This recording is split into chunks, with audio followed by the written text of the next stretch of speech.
పరలోకమందున్న మా తండ్రి, మీ నామం పరిశుద్ధ పరచబడునుగాక, మీ రాజ్యము వచ్చునుగాక.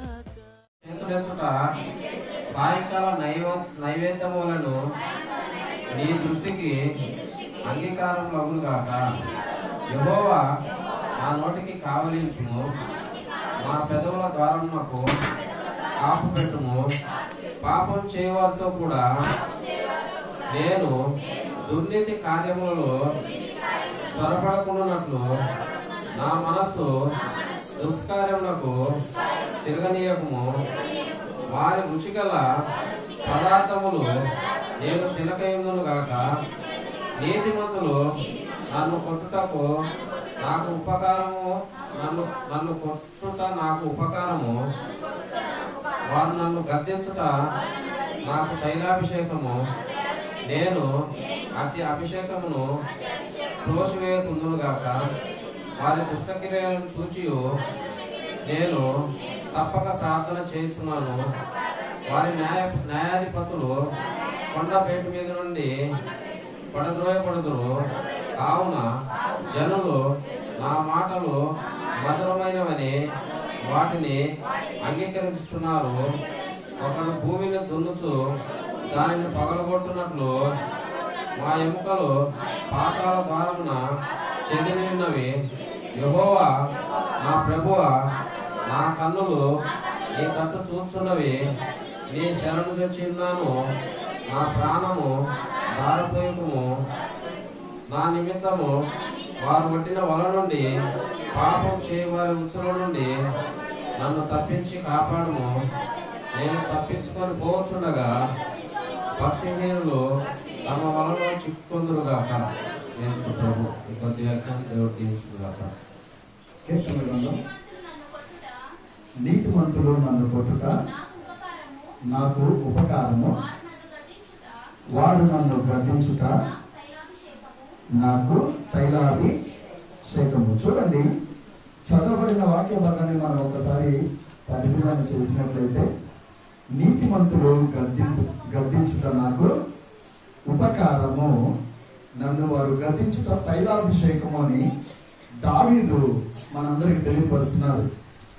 ఈరోజు లోకంలో మనము ప్రతి వారిని మనమే గద్దించాలి, మనమే దూషించాలి, మనమే నిందించాలని అనుకుంటాం. కానీ వేరే వాళ్ళు మనం తప్పు చేసినప్పుడు మనల్ని గద్దిస్తే మనం మాత్రం మాట పడము, మనం అసలు ఒప్పుకోము.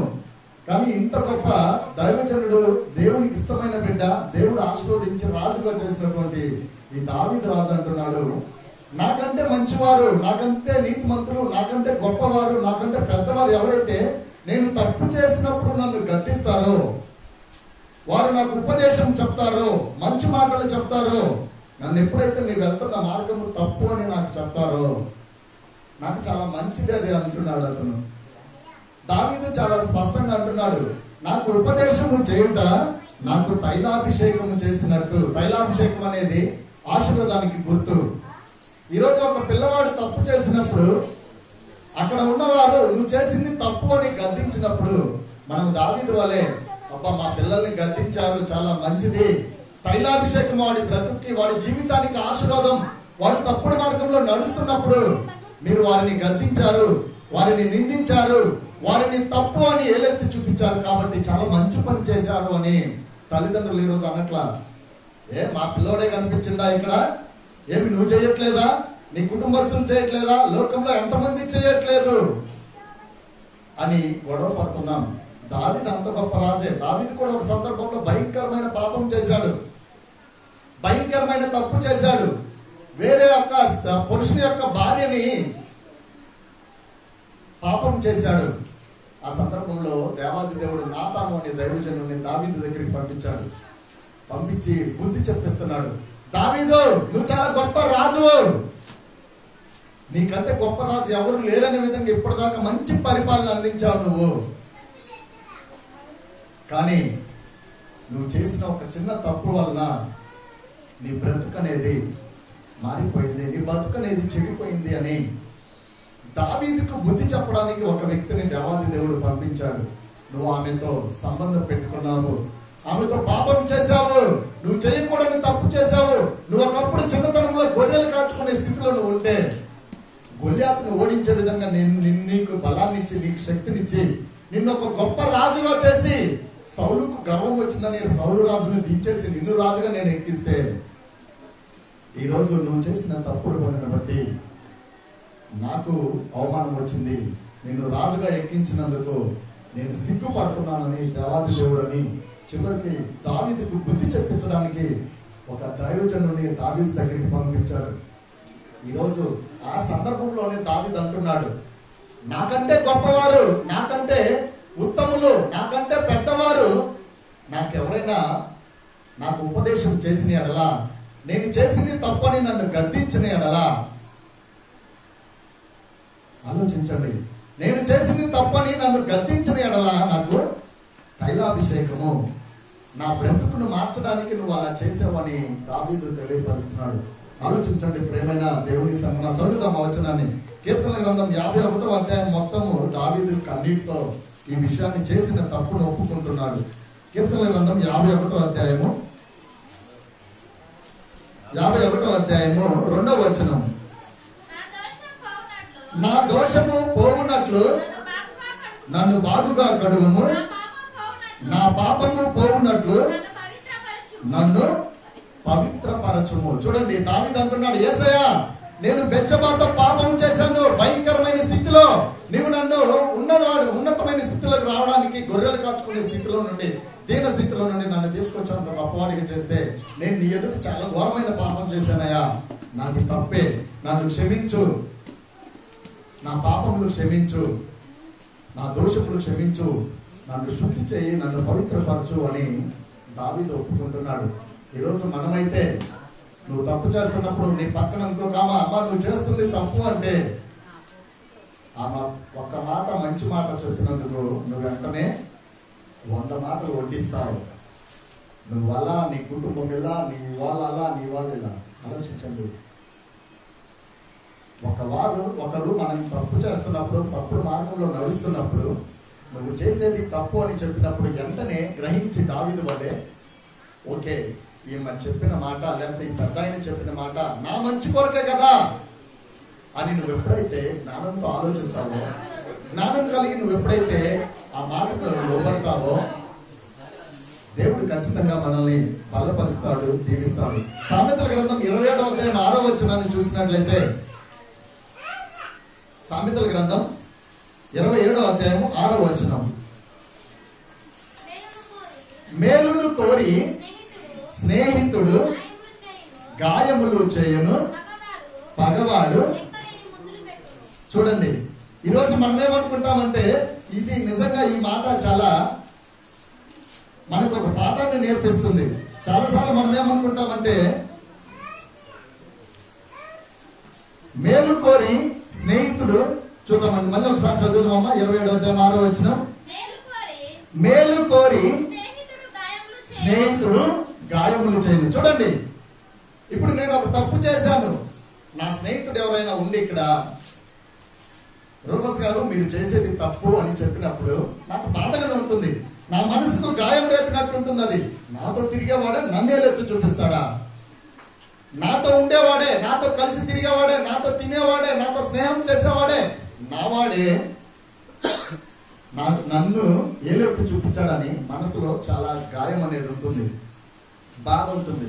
వీడు నన్ను అంటున్నాడు, నా ఇంట్లో తినేవాడు, నాతో ఉండేవాడు అనే విధంగా 100 ఆలోచనలు కలిగి జీవిస్తాం. కానీ స్నేహితుడు ఎప్పుడైనా నిన్ను గాయం చేసేది ఎందుకో తెలుసా? ఆ నొప్పిలో నీ బ్రతుకు తెలియాలని. ఉన్నట్టు మాట్లాడతారు కొన్ని సందర్భాల్లో. నువ్వు చేసేది ఇది తప్పు అని చెప్పినప్పుడు, ఈరోజు లోకంలో అలా ఎవరైనా మాట్లాడితే వారి గురించి 100 రకాలుగా మాట్లాడుకునే వాళ్ళు ఉన్నారు లోకంలో. నాయన నువ్వు చేసేది తప్పురా, నాన్న నువ్వు చేసేది తప్పమ్మా అని ఎవరైనా మాట్లాడుతున్నప్పుడు వెంటనే ఏమంటారంటే, వీడు నాకు చెప్పేవాడా, వీడు నా బ్రతుకు గురించి అనేవాడా అని ఆలోచిస్తుంటాం. స్నేహితుడు నిజంగా గాయం రేపుతాడంట మాటల ద్వారా. ఎందుకో తెలుసా? వీడు బాగుపడాలని, వీడు శుద్ధుడు కావాలని, వీడు రక్షించబడాలని, వీడు ఆశీర్వదించబడాలని నీ స్నేహితుడు నీ గాయం రేపుతాడు. కానీ పగవాడు ఎలా ఉంటాడు తెలుసా? చదువుతాము వచనాన్ని. స్నేహితుడు, మళ్ళీ చదువుదామా. స్నేహితుడు మేలు కోరి స్నేహితుడు గాయములు చేయును, పగవాడు. చూడండి, మనసులో పగ ఎవరికైతే ఉంటుందో వాడు నీకు 100 ముద్దులు పెడతాడంట. కానీ నీకు ఆ ముద్దుల్లో ఏం కనపడుతుందంట, నన్ను ఎంత ప్రేమిస్తున్నాడు కాబట్టి నన్ను వాటేసుకుని ముద్దులు పెట్టాడు అని అనుకుంటాం. ఆలోచించండి ప్రేమైన దేవుని బిడ్డలారా. పగవాడు నీ దగ్గరకు వచ్చి అన్ని మాటలు చెప్తూ నీ దగ్గరకు వచ్చి నీకు ముద్దులు పెట్టినప్పుడు నీకు అలాంటి మాటలే చాలా బాగా నచ్చుతాయి. ఎందుకంటే వాడి మనసులో ఉన్నటువంటి మర్మం ఏందో నీకు ఇంకా తెలియదు. వాడి మనసులో నీ మీద ఎలాంటి కుట్రలు కుతంత్రాలు కనపడతాయో నీకు తెలియదు. కానీ వాడు వచ్చి నీ దగ్గరికి నువ్వు చాలా మంచోడివిరా, నీ ఇంట్లో వాటేసుకుని ఒక ముద్దు పెడితే, అబ్బా నా ఫ్రెండ్ రాయుడు నన్ను ముద్దు పెట్టుకున్నాడు, నన్ను ఎంతో బాగా చూశాడు అని గర్వపడుతూ వాడిని నమ్ముతాం. కానీ ఆ మాటలోనే మొదటిగా వాడికి ఏం పేరు ఉందో తెలుసా? పగవాడంట. వాడు నిన్ను ముద్దులు పెట్టాడు, నిన్ను ప్రేమగా హత్తుకున్నాడు, నీకు మంచి మాటలు చెప్పినట్టే ఉంటాడు. కానీ నిన్ను తప్పుడు మార్గంలో తీసుకెళ్ళడానికి, తప్పుడు మార్గంలో నడిపించడానికి వాడు పగవాడు అని దేవుడు పేరు పెట్టడానికి. కానీ స్నేహితుడు అలా కాదు, నిన్ను గాయపరుస్తాడు, నిన్ను బాధ పెడతాడు, కానీ నీకు అది నచ్చదు. ఆలోచించండి ప్రేమైన దేవుని సంగమా. నీ పగవాడు మనసులో అనేక విధాలుగా ఆలోచనలు పెట్టుకొని నీ దగ్గర నటిస్తాడు. అదే వాడి క్యారెక్టర్. పగవాడి యొక్క క్యారెక్టర్ ఏంటంటే నటించడం. నువ్వు తప్పు చేస్తే, అమ్మా నువ్వు చేస్తుంది తప్పు, అలా చేయకూడదు అని వాడు చెప్పడు. నీ లాంటి వాళ్ళు ఇంకా మస్తులు చేస్తున్నాడు, నువ్వు ఒక్కదానివేనా అని నీకు మంచిగా చెప్తాడు.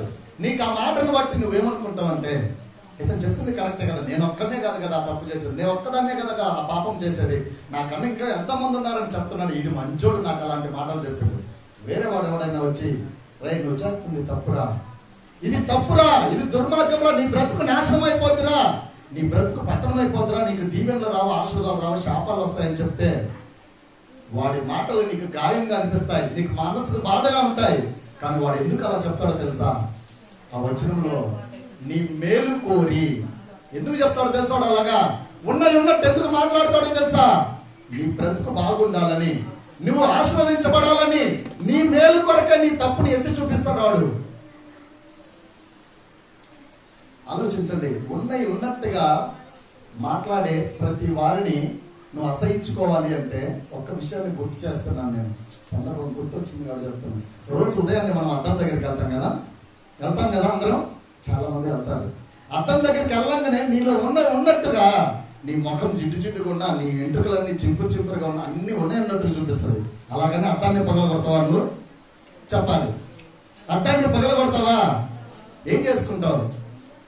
అయ్యా నా ముఖం బాగలేదే, నా ముఖం జిడ్డుగా ఉందే, ఉదయాన్నే లేసాను నిద్రమత్తు దరిద్రంగా ఉంది, నా జుట్టు, నా అవతారం బాగాలేదు అన్నట్టుగా వెళ్ళి శుభ్రం చేసుకొని, స్నానం చేసుకొని, లేకపోతే మొహం కడుక్కొని వచ్చి అప్పుడు అద్దం దగ్గర నించుంటావు. అద్దాన్ని ఎందుకు బాగొడతావు? మరి నీ స్నేహితుడు నీకు మంచిగా ఉన్నట్టు నీ బ్రతుకుని చూపిస్తున్నప్పుడు మరి నీ స్నేహితుడిని ఎందుకు అలా అనుకుంటున్నావు? అద్దాన్ని ఎందుకు బాగొడతావు? అలానే చేయాలి కదా నీ స్నేహితుడిని అనుకున్నట్టు. ఆలోచించండి ప్రేమైన దేవుడి బిడ్డలారా. లేఖనాల ద్వారా మనం చూసినట్లయితే యేసుక్రీస్తు ప్రభువుని అప్పచెప్పింది ఎవరో తెలుసా? మనసులో పగ అనే కుట్రను పెట్టుకొని, మనసులో ద్వేషాన్ని పెట్టుకొని యేసయ్య దగ్గరికి వచ్చి ఒక వ్యక్తి ముద్దు పెట్టుకున్నాడు. తెలుసా మీకు ఆ విషయం? ఎవరో తెలుసా? ఇస్కరియోతు యూదా.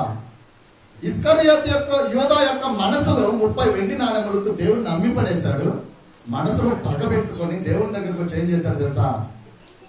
మంచిగా నటిస్తూ వాటేసుకొని ముద్దు పెట్టుకున్నాడు.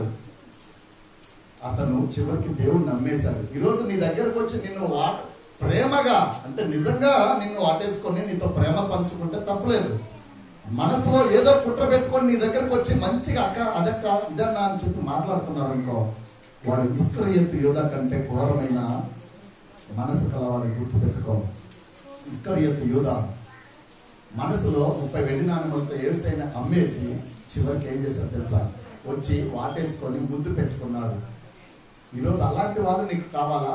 అర్థంలాగా ఉన్నట్టు నీ బ్రతుకుని చూపించి, నువ్వు చేస్తుంటే తప్పమ్మా, నీ జీవితం ఇంకా నాశనం అయిపోద్ది ఇలా చేస్తేనే, చెప్పేవారిని ఇష్టపడతావా? నీ స్నేహితుడు మేలు కోరి నీకు మంచి చూపిస్తాడు. అర్థము నీ మేలు కోరింది కాబట్టి ఉన్నట్టు చూపించింది. ఎక్కడ నువ్వు వెళ్ళి శుభ్రం చేసుకున్నావు. ఈరోజు నీ బ్రతుకులో పాపం అనేది ఉన్నప్పుడు దైవజనులు కానీ దేవుడు కానీ లేఖనాల ద్వారా వాక్యం ద్వారా ఉన్నట్టు నీకు మాట్లాడితే, ఉన్నట్టు నీకు తెలియపరిస్తే, ఉన్నట్లు నీతో మాట్లాడితే నువ్వు వెంటనే ఏమనుకోవాలంటే, నా మేలు కోరి నా తల్లి నన్ను నడిచింది, నా మేలు కోరి నా అన్నయ్య నన్ను నడిచాడు, నా చెల్లి నన్ను నడిచింది, నా బావ నన్ను నడిచాడు, నా కుటుంబస్తులు నన్ను నడిచారు, నా పిల్లలు, నా అల్లుళ్ళు, నా కుమారుడు, నా కుమార్తెలు, కోడలు నడిచారని ప్రతి వారు గమనించాలి. ఈరోజు అట్లా కాదు. ఎవరైనా ఉన్నట్టుగా మాట్లాడితే అవసరమైతే మీటింగ్లు పెట్టుకుంటాం. 2-3 కలిసి మీటింగ్లు పెట్టుకొని వాళ్ళు అలా వీళ్ళు ఎలా అని చెప్పుకుంటున్నారు. అమ్మా తల్లి, దేవుడు చాలా స్పష్టంగా చెప్తున్నాడు, పగవాడు నిన్ను అన్ని ప్రేమగా మాట్లాడతాడు, తర్వాత నిన్ను అమ్మేస్తాడు, యేసయ్య నమ్మేసినట్టు. కానీ నీ మేలు కోరేవాడు ఉన్నట్టు మాట్లాడతాడు. అది నీ భర్త అయినా, నీ భార్య అయినా, నీ పిల్లలైనా, నీ సంఘమైనా, సమాజమైనా, దైవజనులైనా, దేవుడైనా, దేవుడి యొక్క లేఖనమైనా ఉన్నట్టుగా మాట్లాడినప్పుడు యాక్సెప్ట్ చేయి. అంతేకాని ఎక్కడెక్కడో నించొని ఎక్కడెక్కడో ఖాళీ ఉన్నాం కదా అని వేరే వారిని విమర్శించకూడదు. అందుకే లేఖనంలో ఒక మాట అంటారు, నీ పొరుగు వారిని చాటుగా దూషించడానికి ఏదంట అయిపోతావు, శ్రమలు వచ్చేస్తాయి. నీ పొరుగు వారిని చాటుగా దూషించడానికి అనేక శ్రమలు విస్తరిస్తాయంట. ఈరోజు మనకు సమయం దొరికితే చాలు, ఆమె అలా అంట, ఈమె ఇలా అంట అని. నువ్వెలా నీ గురించి, నీ కుటుంబస్తుల గురించి పక్కన వాళ్ళకి చెప్పుకుంటున్నావు, పక్కన వాళ్ళ గురించి నువ్వెలా ఉన్నావు? దేవుడు లేఖనం ద్వారా ఏమంటున్నాడు, నీ పొరుగు వాణిని అంటే నీ కుటుంబస్తులు కానీ, నీ బంధుమిత్రులు కానీ, నీ రక్త సంబంధికులు కానీ, నీ సంఘాన్ని కానీ, నీ ఇరుగు పొరుగు వారిని కానీ చాటుగా నువ్వు దూషిస్తూ ఏలనగా మాట్లాడితే అనేక శ్రమలు వస్తాయి. ఆ శ్రమలో నిన్ను విడిపించేవాడు ఎవరు లేరు. ఆలోచించండి ప్రేమైన దేవుని సంగమా. స్నేహితుడు, నిజమైన స్నేహితుడు గాయములు చేస్తాడు. ఎందుకు తెలుసా? నీ మేలు కొరకే. కీర్తనల గ్రంథం 50వ అధ్యాయం 17వ వచనాన్ని చూసినట్లయితే, కీర్తనల గ్రంథం 50వ అధ్యాయము 17వ వచనం, దిద్దుబాటు నీకు అసహ్యము కదా, నీవు నా మాటలను నీ వెనుకకు త్రోసి వేసెదవు. చూడండి, ఆ మైక్ ఆపండి, అది సౌండ్ వస్తున్నట్టు. నీ దిద్దుబాటు నీకు అసహ్యము కదా, నీవు నా మాటలకు నీ వెనుకకు త్రోసివేసు.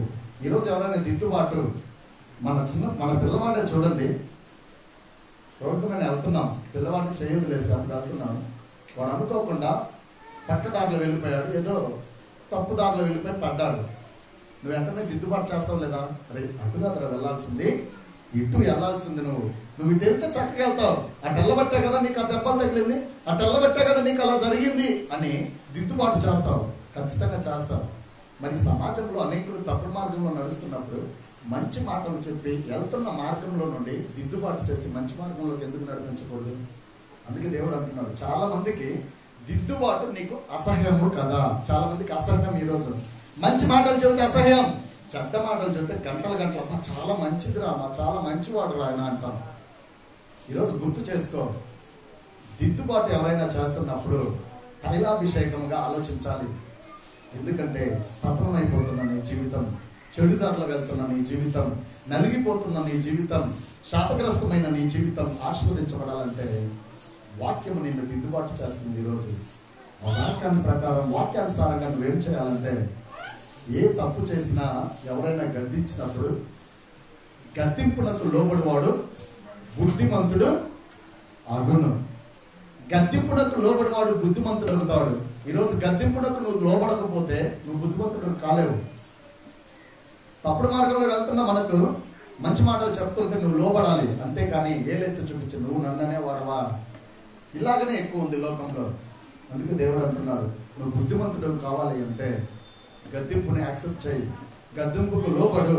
గద్దించడం నాకు మేలు, నా జీవితాన్ని ఆస్వాదకరంగా నడిపించడానికే నా తండ్రి నన్ను గద్దించాడు, నా తల్లి నన్ను గద్దించింది అని మనం ఎల్లవెల్లా ఆలోచిస్తూ దేవునికి ఇష్టమైన విధంగా జీవించాలి.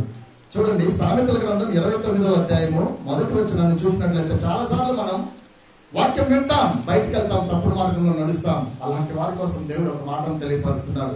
చూద్దామండి. సామెతల గ్రంథం 29వ అధ్యాయము. చదువుమా. ఎన్నిసార్లు గద్దించినను లోబడని వాడు మరి తిరుగు లేకుండా ఏమవుతాడంట? తిరుగుండదు వాడికి. ఇంకా అంటే ఏంటంటే, హాస్పిటల్కి వెళ్దాం అనుకుంటాం, ఆలోపే జరగాల్సింది జరిగిపోతుంది. ఏదో చేద్దాం అనుకుంటాం, ఆలోపే జరగాల్సింది జరిగిపోతుంది. అందుకే దేవుడు అంటున్నాడు, ఎన్నిసార్లు గద్దించినను మాట విననల్లని వాడు హఠాత్తుగా నాశనం అయిపోతాడు. హఠాత్తుగా నీ జీవితంలోనికి ఒక పరిణామం వచ్చింది అంటే, హఠాత్తుగా నీ జీవితంలో అనుకోని విధంగా శ్రమలు వచ్చాయి అంటే, బహుశా ఎన్నిసార్లు గద్దించినా నీ బ్రతుకు మార్చుకోలేదు. ఎన్నిసార్లు నీకు బుద్ధులు చెప్పినా, ఎన్నిసార్లు లేఖనాలు నీతో మాట్లాడినా కానీ నీ బ్రతుకు మార్చుకోలేదు. కాబట్టే ఏమైపోతుందంట? నీ బ్రతుకు హఠాత్తుగా నాశనం అయిపోతుంది. ఈరోజు లోకం మొత్తం అలజడిలో పడిపోయింది. హఠాత్తుగా ఎవరు ఊహించాల ప్రపంచం ఇలా తల్లకిందులు అవుతుందని. బహుశా దేవుడు ప్రపంచానికి అనేక సార్లు చెప్పారు, నా రాకడ ఉంది, సిద్ధపాటు కలిగి ఉండండి. కానీ ఎవరు లెక్క చేయాల. ప్రపంచం అంతా హఠాత్తుగా వచ్చింది, ఎవరికి తెలియకుండా ఒక్క రోజులో మారిపోయింది పరిస్థితి అంతా. ఆలోచించండి ప్రేమైన దేవుని బిడ్డలారా, తప్పు చేసినప్పుడు దేవుని మందిరానికి, నీకు జ్ఞానం ఉంటే నువ్వు దేవుని మందిరానికి వచ్చి ఒప్పుకో. లేకపోతే దైవజనులు వాక్యం ద్వారా చెప్పినప్పుడు, లేకపోతే తల్లిదండ్రులు చెప్పినప్పుడు, పిల్లలు చెప్పినప్పుడు, కుటుంబస్తులు చెప్పినప్పుడు ఆ మాటను యాక్సెప్ట్ చేయాలి. అంతేకాని నీ పొరుగు వాడిని చాటున ఆయన అలా అంట, ఆయన ఇలా అంట అని ఎట్టి పరిస్థితుల్లో మనం మాట్లాడుకోకూడదు. యాక్సెప్ట్ చేయాలి. ఎందుకు యాక్సెప్ట్ చేయాలి అంటే, నీ మేలు కోరే వాడు చెప్తున్నాడు, నువ్వు బాగుండాలనే వాడు చెప్తున్నప్పుడు నీ మనసును మార్చుకొని దేవునికి ఇష్టమైన విధంగా జీవించాలి. అందుకే దేవుడు అంటున్నాడు, ఎన్నిసార్లు గద్దించినను మాట విననల్లని వాడు మరి తిరుగు లేకుండా, ఇంకా తిరుగు ఉండేది ఉండదు. వాడి మీదకి నాశనం హఠాత్తుగా వచ్చిందంటే ఇంకా తిరుగు ఉండదు. ఎన్నికి నువ్వు తిరిగి ఇంటికి వచ్చేది లేదు. వెళ్ళాల్సింది ఎక్కడికో తెలుసా? డైరెక్ట్ నువ్వు ఉన్న ప్లేస్ నుండి బరియల్ గ్రౌండ్కే, శ్మశానానికే నువ్వు వెళ్ళేది. మళ్ళీ తిరుగు ఇంటికి వచ్చే ఛాన్స్ నీకు ఉండదు. ప్రాణంతో నువ్వు ఇంటికి వచ్చే ఛాన్స్ ఉండదు. ఎందుకో తెలుసా? ఎన్నిసార్లు గద్దించినా, ఎన్నిసార్లు బుద్ధి చెప్పినా మారట్లా. అందుకే దేవుడు అంటున్నాడు సామెతల గ్రంథం 23వ అధ్యాయంలో, బాలుడు నడవవలసిన త్రోవను వానికి నేర్పు. ఎందుకు మీకు ఆ మాట చెప్పాడు దేవుడు? నీ పిల్లలు తప్పుడు దారిలో నడుస్తున్నారేమో, నువ్వు నేర్పించుకో. ఈరోజు తల్లిదండ్రులు కూడా నేర్పించే స్థితిలో లేరండి. తల్లిదండ్రులు కూడా మంచి మాటలు నేర్పించుకోలేరు. ఎంతసేపు ఉన్నా ఏమీ కాదులే. లోకంలో ఎంతో మంది మమ్మల్ని అంటున్నారు, నువ్వంటే పెద్ద ఏముంది. ఆలోచించండి. దేవుడు మనకు ఒక బాధ్యతనిచ్చాడు. ఆ బాధ్యత ప్రకారం మనం లోబడి జీవించాలి. బాలుని యొక్క దిద్దుబాటు నీ చేతిలో ఉంది. నీ పిల్లవాడు మంచి మార్గంలో వెళ్ళాలన్నా, చెడ్డ మార్గంలో నడవాలన్నా దానికి కారణం నీ చేతిలో ఉంది. ఏంటో తెలుసా? నువ్వు సరిగ్గా దిద్దుబాటు చేయలా. అందుకే మొక్కై వంగనేది మానవి వంగదు అంటారు. చిన్నతనం నుండి దిద్దుబాటు చేయి. నీ భర్త తప్పుడు మార్గంలో వెళ్తే దేవుడి మాటలను చెప్పి దిద్దుబాటు చేయి. నీ భార్య తప్పుడు మార్గంలో నడుస్తుంటే దిద్దుబాటు చెయ్యి. నీ పిల్లలకి, నీ కుటుంబస్తులకి, నీ తోబుట్టులకి, బంధుమిత్రులందరికీ, నీ సంఘానికి దిద్దుబాటు చెయ్యి. దిద్దుబాటు ఎప్పుడైతే వాడు యాక్సెప్ట్ చేస్తాడో ఆశీర్వదించబడతాం. ఈరోజు చూడండి, సమాజంలో అనేకులు పతనమైపోతున్నారు. కారణం ఏంటంటే తల్లిదండ్రులకు మాటలు ఉండవు, తల్లిదండ్రులకు పిల్లలకు మాటలు ఉండవు, భార్య భర్తలకు మాటలు ఉండవు, కుటుంబస్తులకు మాటలు ఉండవు. కారణం ఏంటంటే దిద్దుబాటుని ఎవరు యాక్సెప్ట్ చేయరు. తప్పు చేసి ఆ తప్పు అని ఏలెత్తి చూపించిన వాడిని నువ్వు యాక్సెప్ట్ చేయట్లేదు కాబట్టి నీ బ్రతుకు ఇంకా అలాగనే ఉంది. నీ కుటుంబం ఇంకా అలాగనే పరిస్థితులు దిగజారిపోతున్నాయి రోజు రోజుకే. కానీ దావీదు అంటున్నాడు, నేను ఇంత గొప్పవాడినైనా నేను తప్పు చేసినప్పుడు నాకు బుద్ధి చెప్పడానికి నాతాన్ అనే దైవజనుడిని నీవు పంపించావు ప్రభా. నాకు తైలాభిషేకం లాంటిది అది. నాకు బోధించడానికి వచ్చాడు, నాకు బుద్ధి చెప్పడానికి వచ్చాడు కాబట్టి ఆ మాటకు నేను లోపడుతున్నాను, నాకు జీవ కిరీటం ఉంటుంది అని దావీదు యాక్సెప్ట్ చేశాడు. ఈ ఉదయకాలం వాక్యాన్ని వింటున్నా, నువ్వు ఎందుకు యాక్సెప్ట్ చేయట్లేదు? నీ కుటుంబంలో నీ భర్త నిన్న ఒక మాట అంటే తిరిగి 10 మాటలు అంటున్నావు. నీ కుటుంబంలో నీ కుటుంబస్తులు ఎవరైనా నిన్ను ఏలెత్తి చూపిస్తే దానికి 100 మాటలు తిరిగి అంటున్నావు. నువ్వు దిద్దుబాటు ఇంకేం యాక్సెప్ట్ చేసినట్టు? ఏమీ చేయట్లా. ఆలోచించండి. నువ్వు తప్పుడు మార్గంలో నడిచినప్పుడు, నీ పిల్లలే తప్పుడు మార్గంలో నడిచినప్పుడు నువ్వు అరుస్తావు. మరి నువ్వు తప్పుడు మార్గంలో నడిచినప్పుడు నీ సంఘము, దైవజనులు, లేఖనంలో అరిచినప్పుడు ఎందుకు ఒప్పుకోవు? ఆలోచించండి ప్రియమైన సంఘమా. అందుకే దేవుడు అంటున్నాడు, ఎన్నిసార్లు గద్దించిన మాట వినకపోతే నీకు నాశనమే ఉంది అని తెలియపరుస్తున్నాడు. చూద్దాం. ప్రసంగి గ్రంథం 7వ అధ్యాయం 5వ వచనాన్ని చూసినట్లయితే, ప్రసంగి గ్రంథము 7వ అధ్యాయం 5వ వచనం. ప్రసంగి 7:5. బుద్ధిహీనుల పాటలు వినుట కంటే ఏంటంట? బుద్ధిహీనుల పాటలు వినుట కంటే జ్ఞానుల గద్దింపు వినుట లేదు. ఈరోజు ఎవరైనా మనల్ని గద్దిస్తుంటే అక్కడ ఉందాం. ఎక్కడన్నా పనికి మనం పాటలు వస్తున్నాయి అనుకోండి, అక్కడ పోయి కూర్చుంటాం. అందుకే బుద్ధిహీనులు పాడే పాటలు వినడం కంటే జ్ఞానులు నిన్ను గద్దిస్తే, జ్ఞానులు నీకు బుద్ధి చెప్తే ఆ మాటకు విను. ఎందుకంటే నీకు మేలు, బాగవుతావు, మారిపోతావు, ఆస్వాదించబడతావు. బంగారాన్ని కూడా కాలిస్తేనే మంచిగా తయారవుతుంది మేలిన బంగారం. చెడంతా పోతుంది, మంచి బంగారం బయటపడుతుంది. కొన్నిసార్లు అనేకులు మంచి మాటలు చెప్పి నువ్వు చేస్తుంది తప్పు మారమ్మన్నప్పుడు నువ్వు ఆ మాటల ద్వారా కాలిపోవాలి నీ బ్రతుకు. అవును కదా, నేను చేస్తుంది తప్పే కదా, నా పాపం నేను వదిలిపెడితే, నా బ్రతుకు నేను మార్చుకుంటే మేలిమి బంగారం లాగా నేను మళ్ళీ బయటపడతాను. అందుకే లేఖనంలో అంటున్నాను, వెండి బంగారముల కంటే మంచి పేరును దయను కోరదగిన. ఈరోజు మంచి పేరు వెండి బంగారముల కంటే చాలా గొప్ప పేరు. అది ఆ పేరు తెచ్చుకోవట్లేదు. మనం ఎంతసేపు ఉన్న లోకానుసారంగా ఆలోచిస్తున్నాం. మంచి పేరు మనకు కావాలి. మన తల్లిదండ్రులు మనకు బుద్ధులు చెప్పినప్పుడు నేర్చుకుందాం, కుటుంబస్తులు చెప్పినప్పుడు నేర్చుకుందాం. అలా దేవుడిని మహింపరుస్తూ బుద్ధి గల వాళ్ళు మాటలు చెప్పినప్పుడు వారికి లోపడదాం. అప్పుడు మనకు మేలు జరుగుతుంది. కీర్తన గ్రంథం 119వ అధ్యాయం 21వ వచనాన్ని చూసినట్లయితే, కీర్తన గ్రంథం 119వ అధ్యాయం 21వ వచనం, 21వ వచనం. గర్విష్ఠులను నీవు గద్దించుచున్నావు, నీ ఆజ్ఞలను విడిచి తిరుగువారు. చూడండి, దేవుడు అంటున్నాడు గర్విష్ఠులను నీవు గద్దించుచున్నావు. దేవుడు కూడా చేస్తున్నాడు గర్విష్ఠుల్ని.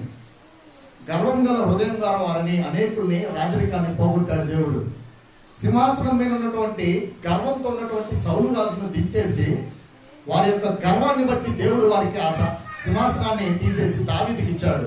అందుకే గర్విష్ఠులను నీవు గద్దించుచున్నావు, నీ ఆజ్ఞలను విడిచి తిరుగువారు శాపగ్రస్తులు అవుతున్నారు.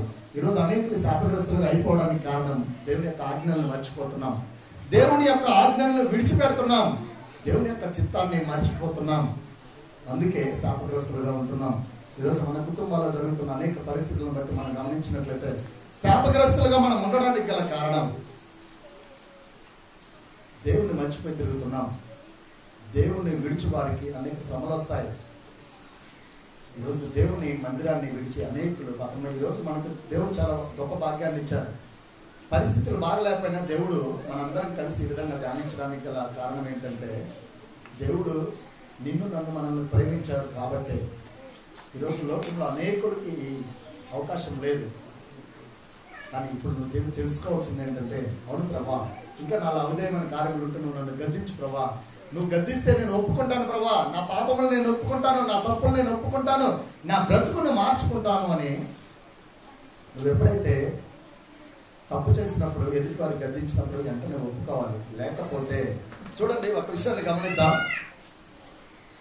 తప్పు చేసిన వాడు వెంటనే ఒప్పుకున్నాడు అనుకోండి, ఏ శిక్ష ఉండదండి. మనకి ఇంకొంచెం బాగా అర్థం అవ్వాలంటే కోర్టుల దగ్గర చూస్తుంటాం మనం.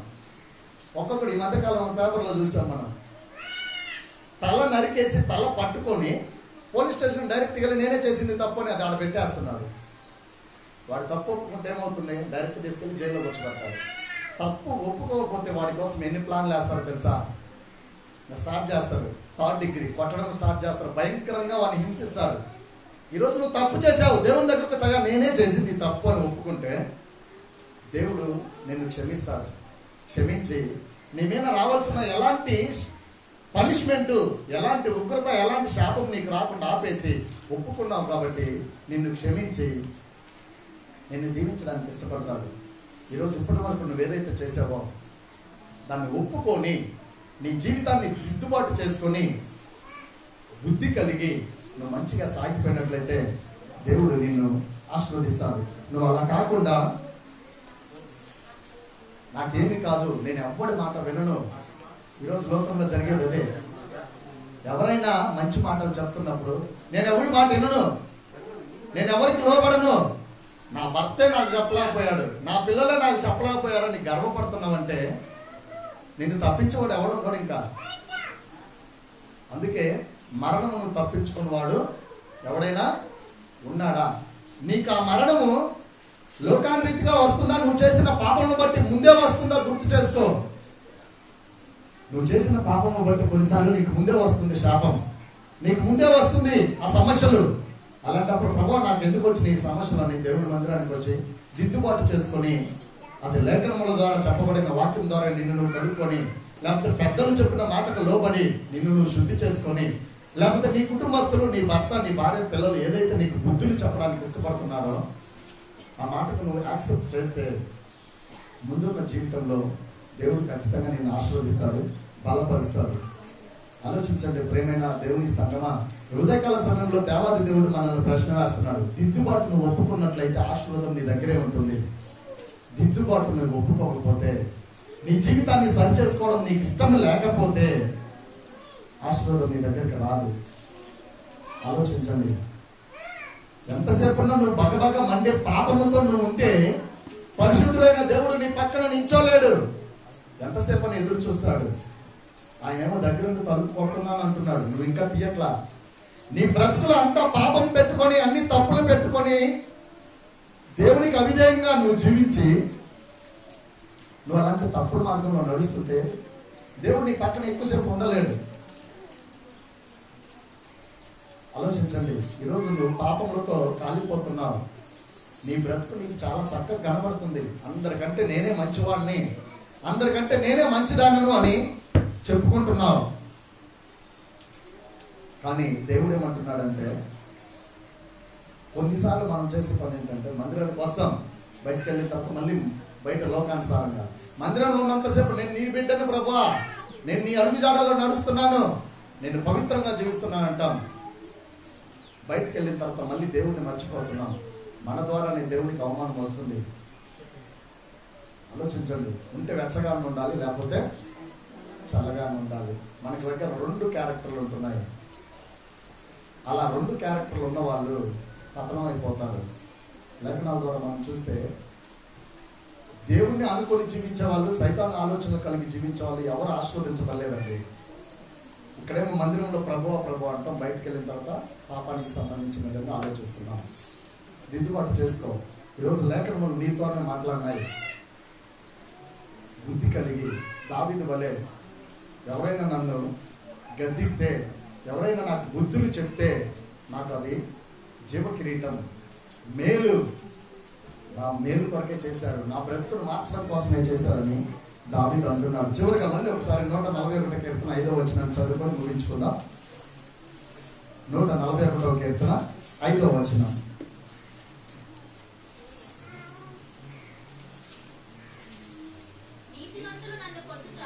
నీతిమంతులు నన్ను కొట్టుట నాకు ఉపకారము, వారు నన్ను గద్దించుట నాకు తైలాభిషేకం. చూడండి, నీతిమంతులు మనల్ని ఎవరైనా మాటలతో తప్పుగా నువ్వు చేసేదని చెప్పినప్పుడు, నువ్వు నాకు ఉపకారం చేయడానికి ఆయన నన్ను గద్దించాడు అని అనుకుంటే నువ్వు దీవించబడతావు. మరొక విషయం ఏంటంటే, వారు నన్ను గద్దించడం నాకు తైలాభిషేకము. తైలము చాలా విలువైనదండి. దేవుని పాదములమైన తైలం తీసుకొచ్చి పోసింది ఒక అమ్మ, ఎంతో విలువైనది అత్తరు. అలాంటి వారు నిన్ను గద్దిస్తే నా బ్రతుకు మీద మంచి పోసారు, అంతేగాని ఈ లోకంలో అంటారు కదా నా నెత్తిన నిప్పులు పోసేవారు అనుకోని, అలాంటిది కాదు. తైలాభిషేకం అంటే నిన్ను పవిత్రపరచడానికి, నువ్వు చాలా ఉత్తముడు అని చెప్పడానికి దావీదు అంటున్నాడు, నన్ను గద్దిస్తే నన్ను ఉత్తముడిగా చేసినట్టే, నన్ను ఎవరైనా బుద్ధి చెప్తే, నేను వెళ్తున్న మార్గం తప్పని చెప్తే నా బ్రతుకు మార్చడానికి నాతాను వచ్చి అంటున్నాడు, దావీదు నీకు నేను ఇంత గొప్పవాడిని చేసినప్పుడు దేవుడే నిన్ను చూసి సిగ్గుపడుతున్నాడు, బాధపడుతున్నాడు, నలిగిపోతున్నాడు యేసయ్య అన్నప్పుడు, ఏం చేశాను నేను అన్నప్పుడు, నువ్వు ఫలానాతో తప్పుడు పని చేసావు అన్నంటనే దావీదు, అయ్యా నాతాను నువ్వు నాకు చెప్పేంత వాడుగా, నేను పెద్ద రాజును, నేను తలుచుకుంటే నిన్ను లేపేస్తాను అందులో. వెంటనే ఏం చేశాడు తెలుసా, అంతఃపురంలోనికి వెళ్ళి తలుపు వేసుకొని చేతులు పైకెత్తి మొర పెడుతూ, ప్రభా నేను చేసింది తప్పే. ఈరోజు నువ్వు అలా అంటున్నావా? నీకెవరన్నా ఒక మాట చెప్తే 100 మాటలు అన్నీ నువ్వు అలాంటిదాన్ని ఇలాంటిదాన్ని అంటున్నావా? అలా అంటే నువ్వు ఆశీర్వదించబడవు. నీకు మేలు జరగడానికి నీ స్నేహితుడైన వాడు గాయంలో పెడతాడు. నీ స్నేహితుడు నిన్ను ఉన్నట్టు మాట్లాడతాడు. ఈరోజు కుటుంబాల్లో కూడా మనం ఉన్నట్టు మాట్లాడితే మన గురించి ఎవరు పట్టించుకోరు. మళ్ళీ వాళ్ళ గురించి చర్చ, వీడేంద్రా వీడేంద్రా వీడేంద్రా అన్నట్టుగా చర్చలు పెడతారు ఎక్కడ పడితే అక్కడ. అవసరం లేదు. నీ మేలు కోసమే అన్నారు, మార్పు చెందు. నిన్ను బట్టి అనేకులు మారాలే కానీ నిన్ను బట్టి అనేకులు నాశనం అయిపోకూడదు. ఈరోజు నువ్వు తీసుకున్న మంచి నిర్ణయాన్ని బట్టి, అందుకే మనం తెలుగులో ఒక సామెత అంటాం, అది సరిగా గుర్తు రావట్లేదు నాకు, తల్లిదండ్రులు నేర్పించిన బాటలోనే పిల్లలు కూడా వెళ్తారు. నువ్వు ఒరే అంటే వాళ్ళు కూడా ఒరే అంటారు, నువ్వు బూతులు తిడితే వాళ్ళు కూడా తిడతారు, నువ్వు మంచి చేస్తే వాళ్ళు కూడా చేస్తారు. ఒకసారి ఒక టీచర్ని, ఒక తల్లిని ఇంటర్వ్యూ చేశారంట. అమ్మా ఈ పిల్లవాడు ఇలా చేయడానికి గల కారణం ఏంటంటే, ఏం లేదయ్యా, నేను ఉదయాన్నే లేచి ఏదైతే చేస్తానో వాడు ఆ పాప అదే చేస్తుందంట. ఉదయాన్నే వాళ్ళ మమ్మీ లేచి అంట్లు కడిగితే ఆ పాప కూడా సరదాగా తెచ్చి 2 అంట్లకి బయట పడేసుకుని కడుగుతుంటుందంట. అవి కడిగినాయే ఆ పాప చేసే విధానం. వాళ్ళ మమ్మీ లేచి ఇల్లు ఊడుస్తూ ఇట్లా చేస్తుంటే ఒక చిన్న చీపురు ఆమె తీసుకొని ఊడ్చిన దగ్గరే మళ్ళీ ఊడుస్తూ నిలబడుతుందంట. ఈ అమ్మాయి భలే చేస్తుంది ఏంటి అంటే, రోజు నేను చేస్తున్నా కదా, నన్ను చూస్తున్నా పిల్లలు చేస్తున్నా. ఈరోజు నిన్ను చూస్తూ నీ పిల్లలు చేస్తున్నారా? నువ్వు పక్కింట్లో గంటసేపు కూర్చొని వ్యవహారాలు పెడుతుంటే పనికి మన మాటలో పిల్లలు కూడా అయ్యా నేర్చుకోక ఏం చేస్తారు? ఆలోచించుకో. నువ్వు మంచిగా దేవుని పాటలు పాడుతూ దేవుని మహింపరిస్తే నీ పిల్లలు దేవుని మహింపరుస్తారు. నువ్వు మందిరానికి సకాలంలో వస్తే నీ పిల్లలు కూడా మందిరానికి వస్తారు. నువ్వు మందిరంలో దేవుని మొర పెడితే నీ భర్త, నీ పిల్లలు, నీ భార్య, నీ కుటుంబస్తులు కూడా వస్తారు. అంతేగాని మందిరాన్ని వదిలేసి నువ్వు బయట వ్యవహారాలు పెడితే వాళ్ళు కూడా భ్రష్టులు అయిపోతారు. అంతా అయిపోయిన తర్వాత ఏంటి నా పిల్లలు ఎలా అయిపోయారని ఏడిస్తే ఏముంటుంది? నీ పిల్లల్ని గద్దించడానికి నువ్వు ఇష్టపడవు, నువ్వు గద్దించవు, లోకము గద్దించడానికి ఇష్టపడదు, వాక్యం ద్వారా గద్దించవు. ఎలా ఆశీర్వదించబడతారు వాళ్ళు? బాలుడు నడవలసిన త్రోవనానికి నేర్పి వాడు పెద్దవాడైనప్పుడు దాని నుండి తొలగిపోకుండా ఉండాలంటే కారణము నీవే. వాడు నాశనం అయిపోవాలన్నా కానీ కారణము నీవే, వాడు బాగుపడాలన్నా కానీ నీవే. అందుకే చాలాసార్లు పెళ్లి చూపులకు వచ్చినప్పుడు ఒక మాట అంటుంటారు, తల్లిని బట్టి కుటుంబాన్ని అంచనా వేస్తారంట. తెలుసా? తల్లిని బట్టి, తండ్రిని బట్టి ఎవరంటారు? తండ్రిని బట్టి ఏమంటారంటే కుటుంబ ఆస్తులు ఎంత ఉన్నాయని తండ్రిని చూస్తారు. తల్లిని బట్టి కుటుంబాన్ని అంచనా ఎందుకు వేస్తారు తెలుసా? ఆ తల్లి యొక్క విధేయతను బట్టి పిల్లలు అలా ఉంటారని జ్ఞానం. ఈరోజు దేవుని యొక్క మాటలు కొంచెం బాధగా ఉండొచ్చు మనకి, కానీ నిజం ఇది. అందుకే నిజమైన స్నేహితుడు గాయములు రేపుతాడు. మనసులో కుట్రలు పెట్టుకొని, మనసులో దుర్మార్గపు ఆలోచనలు పెట్టుకున్నవాడు నీ దగ్గరకు వచ్చి ఇస్కరియోతు యూదా వలె ముద్దులు పెట్టుకుంటాడు. వాన్నే నమ్ముతాం మనం. చివరికి ఆలోచించుకో. నీ బ్రతుకును మార్చుకోవాలంటే నిన్ను మార్చుకో, నీ కుటుంబం మారుతుంది.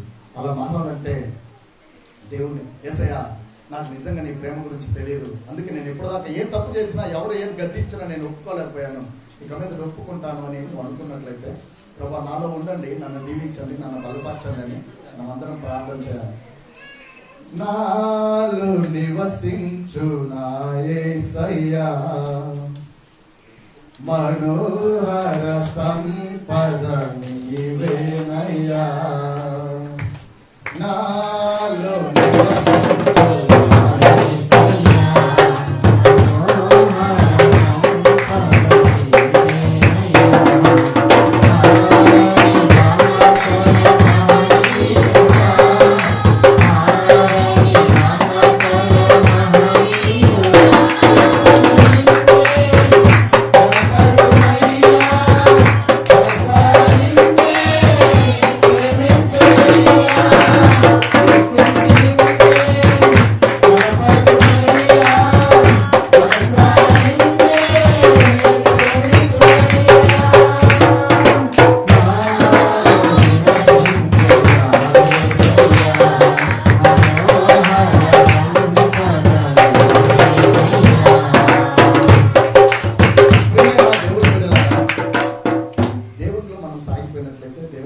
జీవించినట్లయితే దిద్దుబాటును ఫస్ట్ యాక్సెప్ట్ చేద్దాం.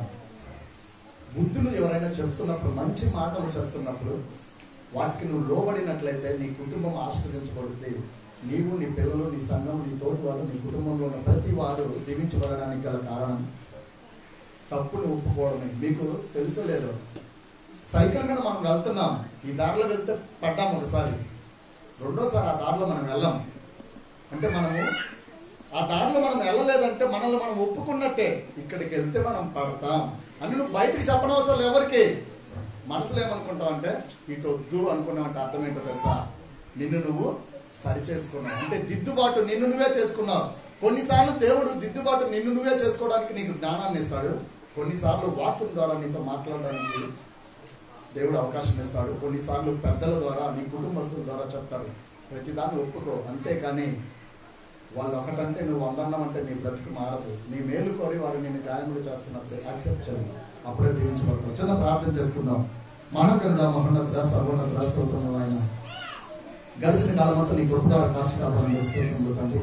అవును తండ్రి, మా జీవితంలో దావీదు వలె దిద్దుబాటు కలిగి ఆశీర్వాదం పొందేలా కోసం చూపించను ఆయన. దావీదు పాపం చేసినప్పుడు ప్రభా మందిరంలోనికి సంఘం ప్రభా తన యొక్క ఇంటిలోనికి వెళ్ళి తలుపులు వేసుకొని నా పాపంలో క్షమించు అని మొదలుపెట్టాడు. ప్రభా మేము కూడా ఈరోజు అనేకులు మాకు బుద్ధి జ్ఞానములు నేర్పిస్తున్నప్పుడు మేము కూడా దిద్దుబాటుకు ఒప్పుకునే విధంగా ఉంటే మాకు మేలు అని చెప్పి ఉన్నారు తండ్రి. సహాయం చేయండి. నిజమైన స్నేహితుడు గాయములు రేపుతాడు, ఎందుకంటే వాడు నిజమైన స్నేహితుడు నిన్ను ఆశీర్వాదకరమైన మార్గంలో నడిపించడానికి అని చెప్పారు ప్రభా. ఈరోజు వాక్యం విన్న ప్రతి బిడ్డ ప్రభా దుష్టుల వలె, ఇస్కరియోతు యోధా వలె ముద్దు పెట్టుకున్న వారిని మనం నమ్ముతున్నామని తెలియపరచున్నాను నాయన. అలా కాకుండా ప్రభా నీ మనసుకు గాయం రేపినా, నిన్ను ఉన్నది ఉన్నట్టు మాట్లాడినా ప్రభా వాడు నీ మేలు కోరికని తెలియపరచున్నాను నాయన. ఈరోజు మా జీవితాల్లో కూడా చిన్నతనం నుండి బిడ్డలను ఎలా నడిపించుకోవాలో, ఎలా నీ మార్గంలో జీవింప చేయాలో, ఎలా ఆశీర్వాదాలు పొందుకోవాలో మాకు నేర్పించినందుకు స్తోత్రములు చెల్లిస్తూ ముందున్న జీవితంలో ప్రతి బిడ్డను ప్రభా, ప్రతి కుటుంబంలో ప్రభా దిద్దుబాటు మీరే చేసి మీరే మహిమ ఘనత ప్రభావాలు పొందే వారిని దీవిస్తారని నమ్ముచు ప్రభు యేసు క్రీస్తు నామమున అడిగి వేడుకుంటున్నాము తండ్రి. ఆమేన్.